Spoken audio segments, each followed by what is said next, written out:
Live news, खबर तो पक्की है। नमस्कार, मैं शंभू कुमार। आप देखें लाइव 24। मैं भी हाईकोर्ट कैंपस में हूँ। मेरे साथ जाने वाले वकील रोहित सर, हम इनसे बात करेंगे। कल इनका एक खबर चला है, उस खबर के बाद कई सारे सवाल उठने लगे और सवाल आने लगे। अब उसके बाद हम और बात करेंगे, बहुत सारा टॉपिक बचा हुआ है। पहला सवाल ये रहेगा सर कि जो बिहार में विशेष सर्वे अभियान चल रहा है, उसमें सरकार को कौन कौन से डॉक्यूमेंट को ओपन करना चाहिए या उसको ऐसा इजी वे में कर देना चाहिए कि किसान को और आम लोगों को दिक्कत नहीं हो। और जो अभी ब्लॉक का जो चक्कर लगा रहे हैं, उसमें कई सारे लोग बिचौलिया लोग उसको बेवकूफ़ बना करके पैसा ऐंठ रहे हैं, तो क्या करना चाहिए कि सरकार को, कि पब्लिक को आसान हो जाए? देखिए, ये जो बिहार का विशेष सर्वेक्षण जो शुरू हो रहा है, इसमें बहुत सारे ज़िला में अभी जो है सो यह शुरुआत हो चुकी है, उद्घोषणा हो चुकी है। उद्घोषणा के कारण हमारे द्वारा जो है पिछले वीडियो में हमने बताया कि हमने एक सिविल जुडिक्शन केस भी फाइल किया है। इसमें सरकार को बहुत सारे दस्तावेज जो है सो उसे सार्वजनिक करना चाहिए था। उसके बाद यह बिहार विशेष सर्वेक्षण में जो है कार्रवाई आगे बढ़ानी चाहिए थी। सबसे पहले हम लोग को जो है सो सरकार के द्वारा जितने भी भूस्वामी और रैयत हैं, उनको कैडेस्ट्रल सर्वे खतियान ईजिली अवेलेबल, एक क्लिक पर अवेलेबल होना चाहिए। इसके लिए सरकार को जिस तरह से रिविजनल सर्वे खतियान 38 ज़िला में से 25 ज़िला में मिलता है, उस तरह से कैडेस्ट्रल सर्वे खतियान 38 ज़िला का जो है सो एक क्लिक पर में एक ही तरह से जो है सो रैयत को अपने मोबाइल पर उपलब्ध होना चाहिए।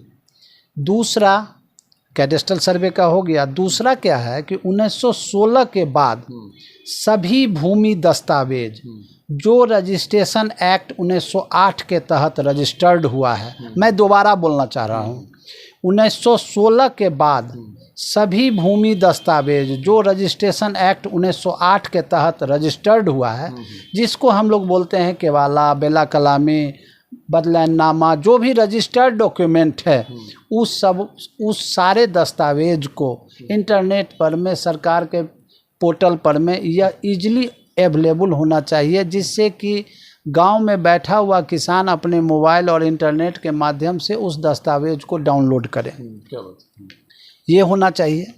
तीसरा हमारा कहना है कि सरकार को सबसे पहले बकास्त भूमि 534 अंचल का उसे सार्वजनिक करना चाहिए कि हमारा बकास्त भूमि को ना एक बार क्लियर देखिए, बकास्त भूमि होता है बकास्त भूमि क्या है। पहले हमको इसके लिए जो है जानना पड़ेगा कास्त और बकास्त। कास्त का मतलब हुआ कृषि योग्य भूमि और बकास्त का मतलब हुआ घर के आसपास का जो उस समय का था, जिसमें बागवानी वगैरह होती थी जमींदारी के समय में, वो उसको बकास्त भूमि करते हैं, जिसमें कृषि नहीं हो सकती थी, बागवानी हुआ, वहाँ नलकूप लगाया हुआ रहता था, ज़मींदार अपने बैठने और उठने के लिए जो है बनाए हुए रहते थे, अपने जो नौकर वगैरह जो रहते थे उनको वहाँ पर में जो है सेवक वगैरह को रहने के लिए जो देते थे, वो सब ज़मीन को बकास्त भूमि बोला जाता है। बकास्त का परिभाषा बहुत तरह से है और सरकार के रिकॉर्ड के हिसाब से दूसरे हिसाब से है, लेकिन बकास्त भूमि मोर और लेस यही बात होती है। ये बकास्त भूमि 534 अंचल, नवनिर्मित अंचल को छोड़कर 534 अंचल, पूरे प्रदेश का जो भी 534 अंचल है, वो बकास्त भूमि सरकार को सबसे पहले सार्वजनिक करना चाहिए। उसके बाद आ जाइए हम लोग जिरात भूमि एक होता है।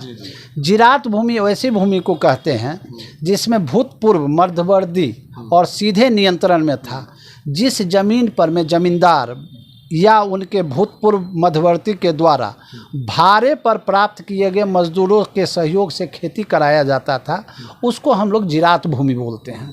उस जिरात भूमि को भी जो है सार्वजनिक करना चाहिए। उसके बाद सरकार को जमींदारी उन्मूलन के बाद एक उस समय में फील्ड बुझारत पंजी बना था। फील्ड बुझारत पंजी क्या होता है, इसको समझना थोड़ा सा ज़रूरी है।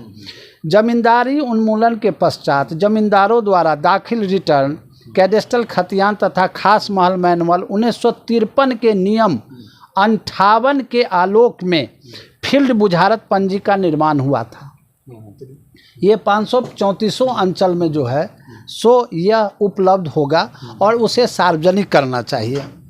उसके बाद सरकार को रोक सूची भूमि जो है, जिस पर रजिस्ट्री पर रोक लगाए हुए हैं, रजिस्ट्रेशन पर में रजिस्ट्री ऑफिस में रोक लगाया गया है, वो सभी खेसरा को 534 अंचल का जो है सो उसे सार्वजनिक करना चाहिए।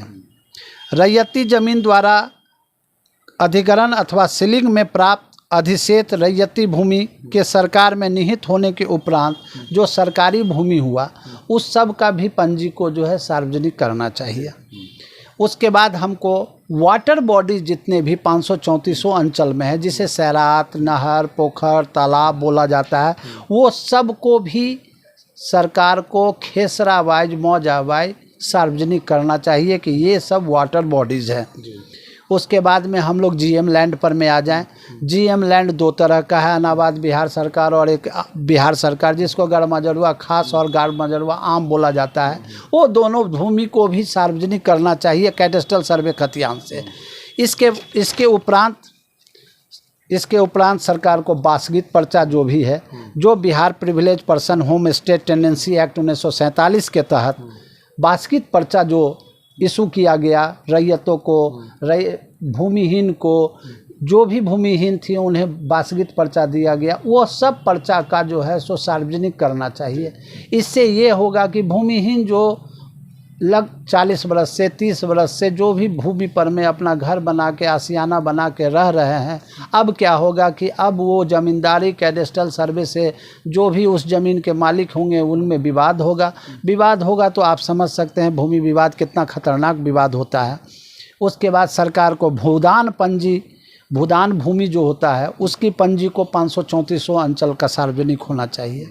इसके साथ ही सरकार को जितने भी सड़क, राष्ट्रीय राजमार्ग, स्टेट हाईवे, ग्रामीण सड़क, जो भी सड़क से संबंधित है, वो सारे मौजा का अलग अलग खेसरा, किस खेसरा में से कितना अधिग्रहण और कब किया गया, किस रोड में किया गया, इसकी सूची इंटरनेट पर में वेब पोर्टल पर आसानी से उपलब्ध होना चाहिए।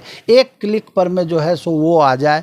एक तरफ भू राजस्व विभाग कह रहा है कि हम पेपरलेस होने जा रहे हैं, तो ये सब को पेपरलेस करने के बाद ही सर्वेक्षण का काम होता तो इतना विवाद नहीं हो पाता।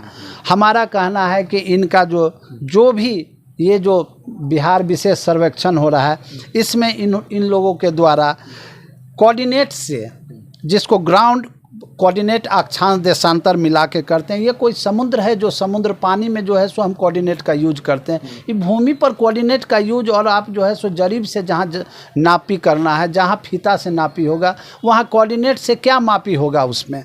और इसमें मापी करने से क्या है कि सबसे पहले तो सरकार का जो ground control point GCP point बना है, वही पॉइंट का कोऑर्डिनेट ही सही नहीं है। ग्राम सीमा का सत्यापन कैसे होगा। और जो भी इन लोगों ने बनाया है ईटीएस, इलेक्ट्रॉनिक टोटल स्टेशन जो जिसको बोलते हैं ईटीएस, वो ईटीएस भी इनका अपना सही जगह पर नहीं है। जबकि उसको होना चाहिए कम से कम 5 गांव पर 5 मौजा पर एक जो है ईटीएस का स्थापना होना चाहिए, जो इन लोगों के द्वारा नहीं किया गया है। हमको सरकार से हमारा अपील फिर से है कि सरकार जो दस्तावेज़ हमने बोला है वो दस्तावेज़ को सार्वजनिक अभी भी कर देंगे तो इतना रैयत और भूस्वामी को अभी कोई दिक्कत होने वाली नहीं है। लेकिन बिचौलियों को इन लोगों के द्वारा बढ़ावा दिया जा रहा है। ब्लॉक में जो है सो लोग चक्कर लगा रहे हैं। अगर ईजिली जो चीज़ अवेलेबल रहेगा उसके लिए हम ब्लॉक में क्यों जाके जो है सो रिश्वतखोरी कर लेंगे। जी, तो आपने सुना रोहित सर को, हाईकोर्ट से आपको हम सुना रहे हैं, सारे मुद्दे आपको समझ में आ गए होंगे। इसके अलावा भी बहुत सारे सवाल हैं, उस नेक्स्ट टॉपिक में बात करेंगे। लेकिन सरकार से एक सजेशन है कि बिहार में जो ज़मीन सर्वे को लेकर के कई सारे घटनाएं जो हो रही हैं, हम बात करें अररिया में एक पुलिसकर्मी को तीर के द्वारा उनको घायल कर दिया गया है, कई सारे इस तरह के मतलब कि आपसी विवाद हो रहे हैं। तो शायद रोहित सर के बातों को अगर सरकार अमल करे तो ऐसी घटनाएं होने से बिहार बच सकता है और भाईचारा बना हुआ रहेगा। और दूसरी बात यह है कि जो ब्लॉक स्तर पर जो बिचौलिया लोग पैसे ऐंठ रहे हैं, आम आदमी से, गरीब आदमी से, किसान से कैसे कैसे पैसे लेकर के आते हैं, उनको जानकारी के अभाव में उसे पैसे ऐंठ लेते हैं। तो शायद सारे डिजिटलाइजेशन कर दिया जाए, सरकार के द्वारा आसानी से मुहैया करा दिया जाए, तो ये सारे बातें मतलब कि किसान बच जाएंगे, बिचौलियों के हथकंडे से बच जाएंगे। और जो क्राइम बढ़ रहे हैं वो क्राइम होने से क्राइम में कमी आ जाएगी। मैं शंभू कुमार, कैमरा जर्नलिस्ट यशोधर्मा के साथ पटना। अगर मेरे चैनल को लाइक और सब्सक्राइब नहीं किए हैं तो लाइक करें, सब्सक्राइब करें। Thank you so much. Live news, खबर तो पक्की है।